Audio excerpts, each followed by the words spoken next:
नमस्कार। हर तस्वीर में कहानी है देख रहे हैं आप और मैं आपके साथ रंजना रावत। और बुलेटिन की शुरुआत करेंगे और पहली तस्वीर आपको पटना की दिखाएंगे। पटना में विजिलेंस ने सासाराम के अफसर के ठिकाने पर रेड मारी तो कैश से लेकर कीमती गहनों और सोने के बिस्किट का अंबार लगने लगा।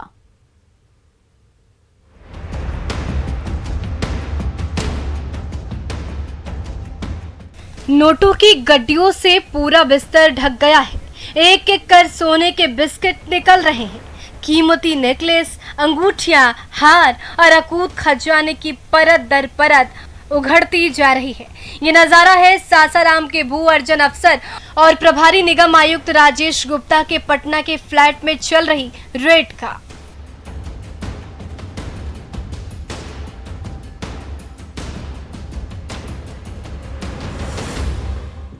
जैसे ही निगरानी के अफसरों ने आनंदपुरी के सिटी एनक्लेव के फ्लैट नंबर 504 को खंगाला शुरू किया, वैसे वैसे काली कमाई के कुबेर का दबा खजाना सामने आता गया।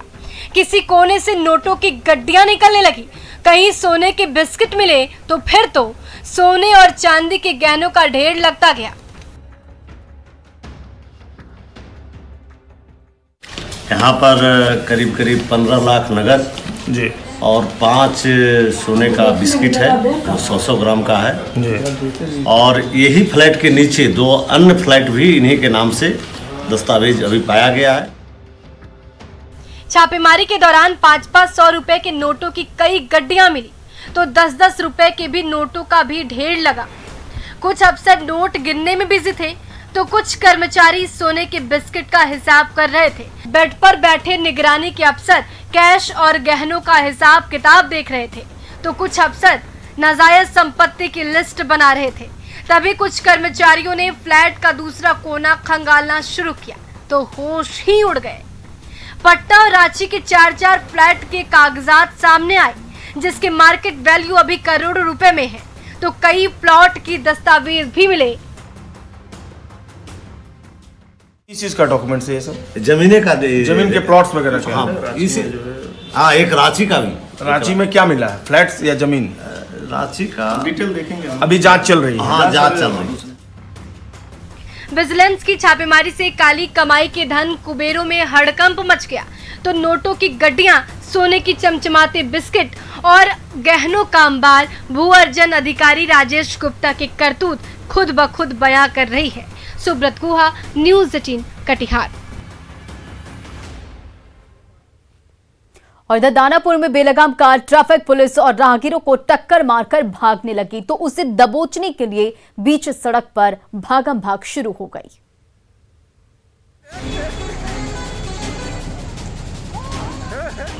फुलवारी शरीफ की बिजी सड़क पर सरेशाम कोहराम मचा हुआ है।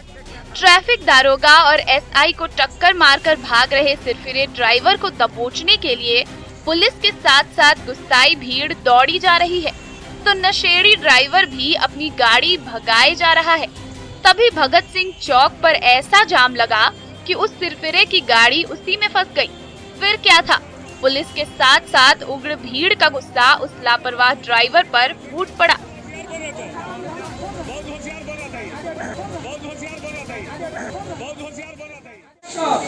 आप पे भी चढ़ा दिया था? हाँ, हमको भी मारा, भाग गए।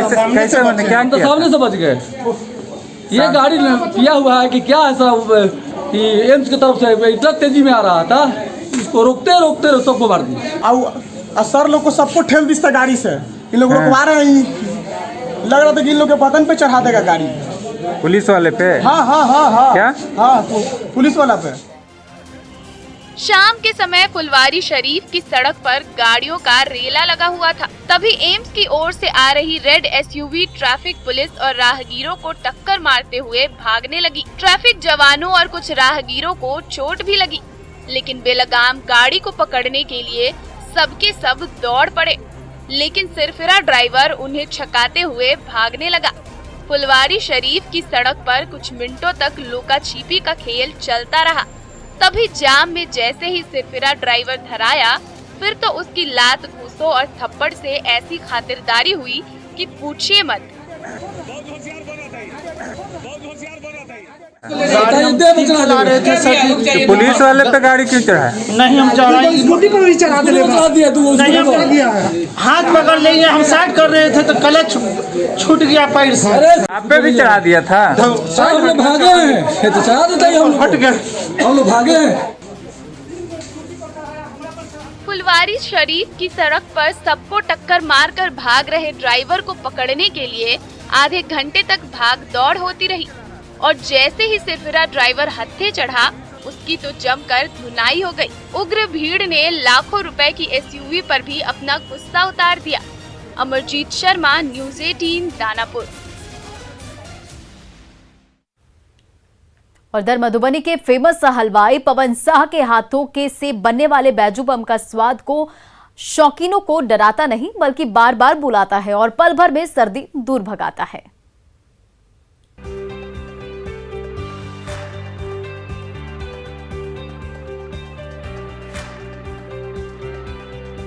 खौलती कड़ाही पर तल रहा ये वो गोल मटोल बैजू बम यानी पकौड़ा है जिसे खाते ही कड़ाके की ठंड में भी पसीने छूटने लगते हैं।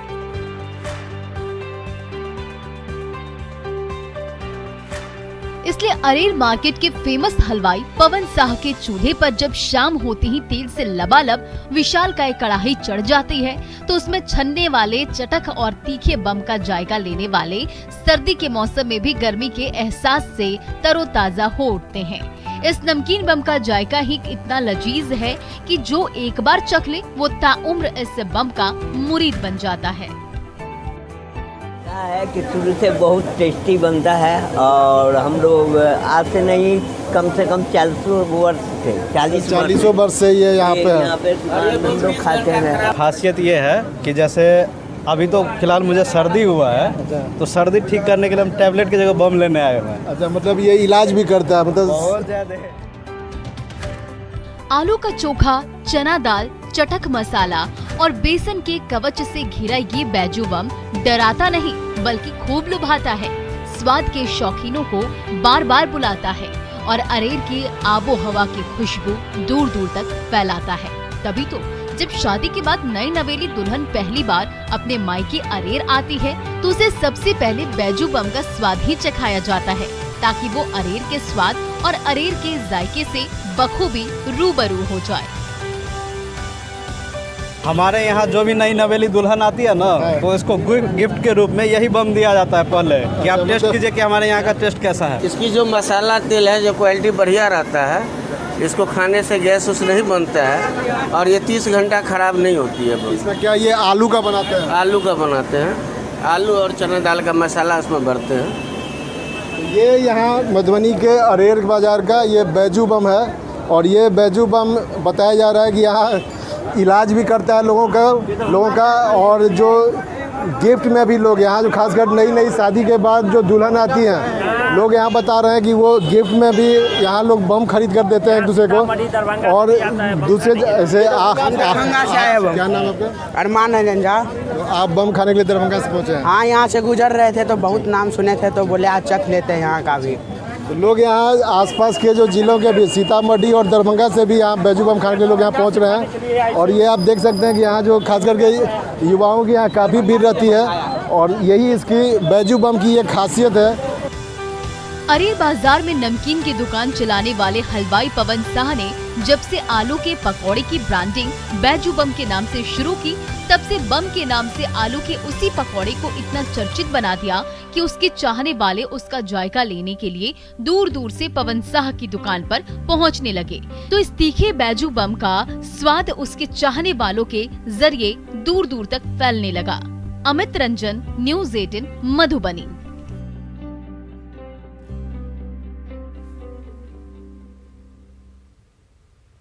बिहार की ट्रेनों में सफर कर रहे यात्री एक बार फिर गर्मा गर्म खाने का लुत्फ उठा सकेंगे। रेलवे ने 2 साल बाद एक्सप्रेस ट्रेनों में पेंट्री कार को जोड़ने का फैसला किया है।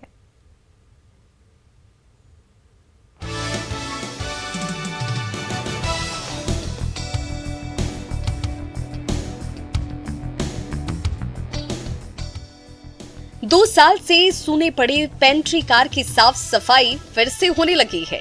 IRCTC के कर्मचारी कोना कोना चमकाने में जुटे हुए हैं। वो दिन दूर नहीं जब इस पेंट्री कार का चूल्हा जलेगा और उसमें पक रहा गर्मा गर्म खाना पीना ट्रेन में सफर कर रहे यात्रियों की सीट तक पहुंचने लगेगा।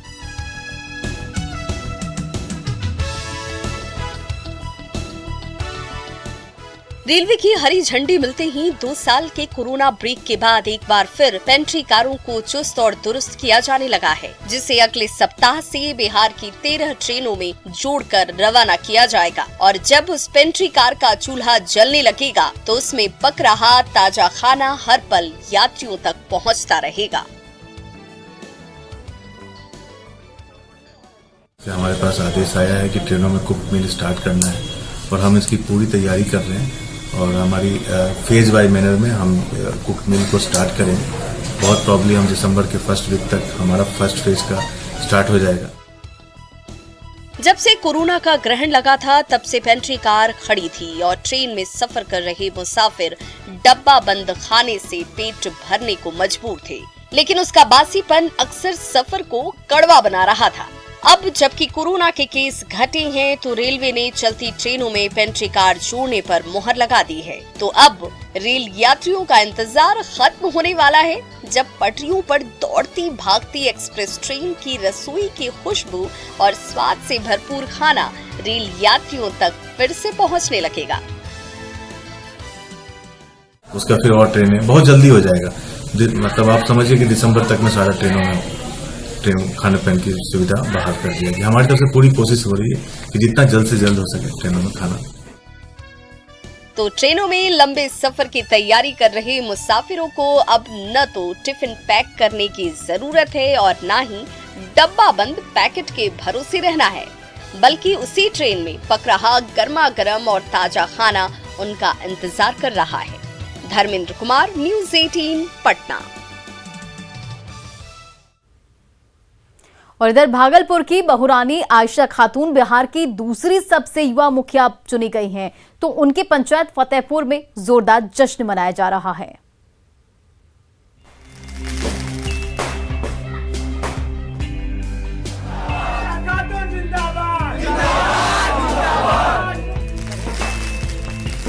रंग बिरंगी आतिशबाजी की रोशनी से पूरा आसमान नहा उठा है। खुशी के मारे ग्रामीणों का हुजूम जोर शोर से नारे लगा रहा है। महज 21 साल 2 महीने की उम्र में फतेहपुर पंचायत की बहुरानी आयशा खातून ने बिहार की दूसरी सबसे युवा मुखिया बनने का रिकॉर्ड जो अपने नाम कर लिया है, तो पंचायत ही नहीं एक एक गांव में उत्सव सा नजारा है। तो बहुरानी से मुखिया बनी आयशा खातून बखूबी नई जिम्मेदारी निभाने का वादा करती दिख रही हैं। मैं बहुत खुश हूँ कि फतेहपुर पंचायत की सारी जनता हम सपोर्ट किया है, हम पर विश्वास किया है, इसीलिए सपोर्ट किया है, तो जीत हुई है हमारी हम लोगों की। इससे पहले शिवहर की होनहार बेटी अनुष्का सिंह महज 21 साल की उम्र में कुशहर पंचायत की मुखिया चुनी गई थी, तो शिवहर के गांव-गांव में खूब जश्न मना था। तो अब उत्सव मनाने की बारी भागलपुर की है, क्योंकि तेज तर्रार बहुरानी आयशा खातून को फतेहपुर के ग्रामीणों ने अपना मुखिया जो चुन लिया है, तो रात के अंधेरे में भी फतेहपुर पंचायत का एक एक गांव जोरदार आतिशबाजी से रोशन हो रहा है।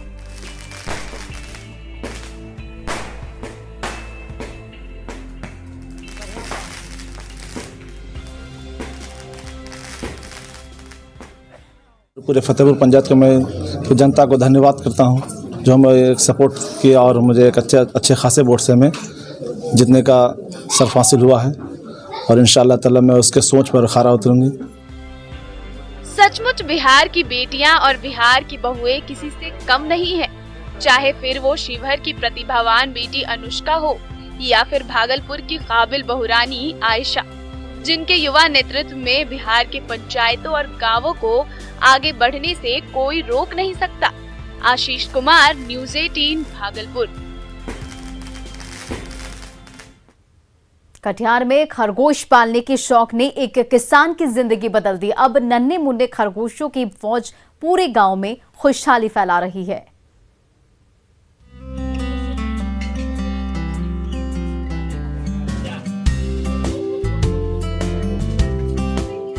इस आंगन में एक नहीं, दो नहीं, ढेर सारे नन्हे बन्नियों की फौज उछल कूद मचा रही है। हरी घास कुतरते खरगोश, मीठी बिस्किट का जायका लेते खरगोश। खरगोश पालने के इसी शौक ने हसनगंज के सीताराम केवट को मालामाल कर दिया।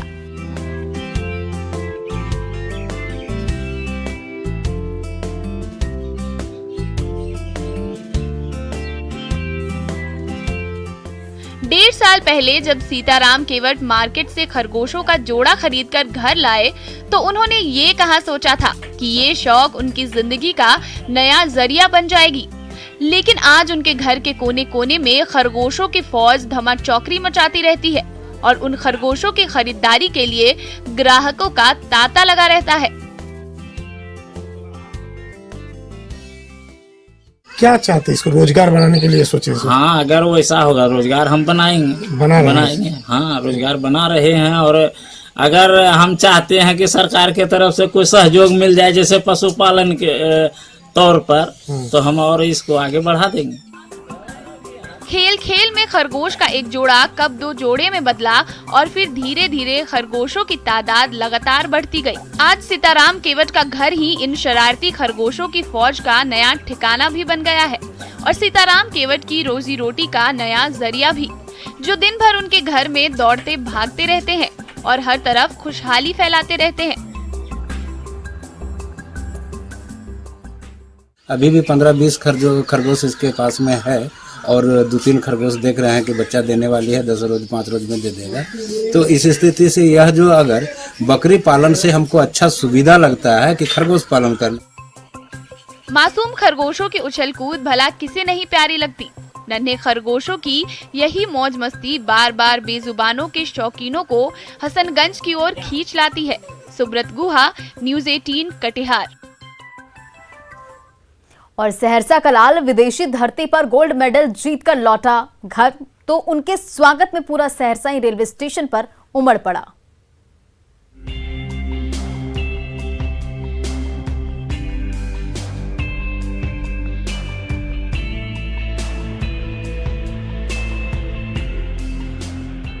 तिरंगा झंडा आन बान शान से लहरा रहा है। हर तरफ ढोल नगारे का शोर गूंज रहा है और विश्व विजय कर लौटे सहरसा के चैंपियन बेटे अरबाज अंसारी की जय जयकार हो रही है।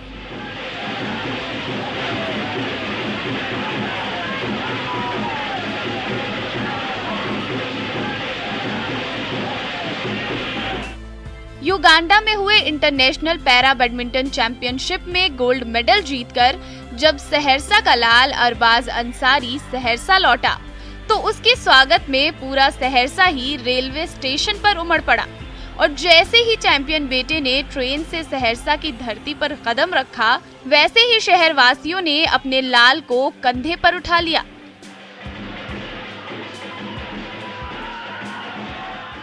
और मैं सबका यहाँ पे इतने सारे लोग आए हैं, मेरा इस्तेमाल सभी लोगों का इस्तेमाल कर रहा हूँ, सभी लोगों का शुक्रिया अदा करता हूँ कि इतने सारे तमाम भी मतलब सिर्फ और सिर्फ मेरे लिए यहाँ पे आए हैं, अपने देश के बच्चे के लिए आए हैं यहाँ पे। सहरसा जैसे छोटे से शहर से निकलकर पूरी दुनिया में नाम कमाना आसान नहीं है, लेकिन शारीरिक लाचारी के बावजूद सहरसा के इस खिलाड़ी बेटे ने अपने शानदार शॉट की बदौलत न सिर्फ देश का झंडा बुलंद किया, बल्कि दुनिया भर के खिलाड़ियों को पछाड़कर गोल्ड मेडल झटक लिया। और जब ये लाल युगांडा में सिक्का जमा कर लौटा तो शहरवासियों ने ऐसा शानदार स्वागत किया जो हमेशा याद रहेगा। इतने सारे तमाम भी मतलब सिर्फ और सिर्फ मेरे लिए यहाँ पे आए हैं, अपने देश के बच्चे के लिए आए हैं यहाँ पे, और आगे मैं इससे अच्छा करने की कोशिश करूँगा। अभी आगे ओलंपिक गोल्ड भी आएगा, आप लोग दुआ कीजिए। अच्छा, हौसला बुलंद हो तो हर मंजिल आसान हो जाती है। सहरसा के खिलाड़ी बेटे अरबाज अंसारी ने अपने जज्बे और हौसले की बदौलत गोल्ड मेडल जीतकर ये साबित कर दिखाया। कुमार अनुभव सिंह, न्यूज़ 18 सहरसा। जम्मू कश्मीर की सड़कें अब कार रेसिंग के शौकीनों का नया ठिकाना बनती जा रही है। एडवेंचर स्पोर्ट्स को बढ़ावा देने के में घाटी में टूरिज्म की संभावनाएं बढ़ने की उम्मीद जगी है।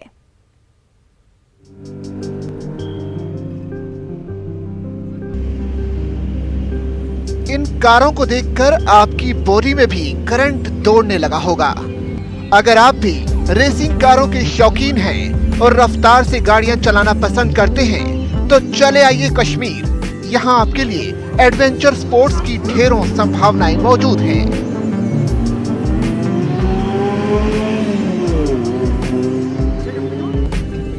तस्वीरें कश्मीर घाटी की हैं, जहां इन दिनों युवाओं में एडवेंचर स्पोर्ट्स के बढ़ते क्रेज को देखते हुए मोटर रेसिंग शुरू की गई है।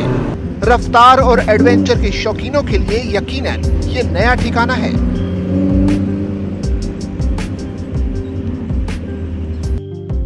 युवाओं में एडवेंचर स्पोर्ट्स का बढ़ता क्रेज देखकर पिछले कुछ सालों से कई सरकारी और गैर सरकारी संगठन सर्दियों के मौसम में स्नो कार रेसिंग समेत कई इवेंट करवा रहे हैं। इसलिए अब घाटी में एडवेंचर स्पोर्ट्स के साथ साथ टूरिज्म को बढ़ावा देने के लिए कार रेसिंग जैसे इवेंट की संख्या बढ़ने लगी है।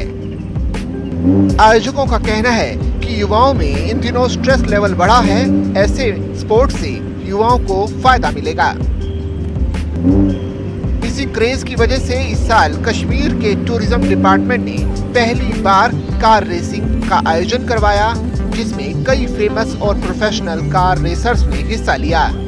स्थानीय युवाओं ने भी एडवेंचर स्पोर्ट्स को बढ़ावा देने के लिए कश्मीर ऑफ रोड जैसे कई ग्रुप बनाए हैं।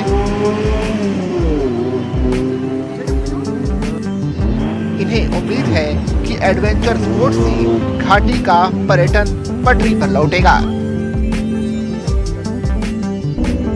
कहा जाता है कि धरती पर कहीं स्वर्ग है तो वो कश्मीर में है। घाटी में अगर युवाओं को एडवेंचर स्पोर्ट्स भी मिल जाए तो टूरिज्म बढ़ना तय है। उम्मीद है कश्मीरी युवाओं की ये पहल देश के पर्यटकों को खूब पसंद आएगी।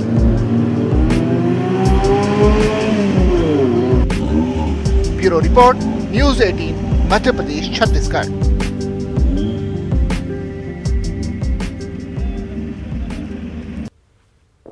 फिलहाल इस बुलेटिन में इतना ही। बने रहे आप न्यूज़ 18 बिहार झारखंड के साथ।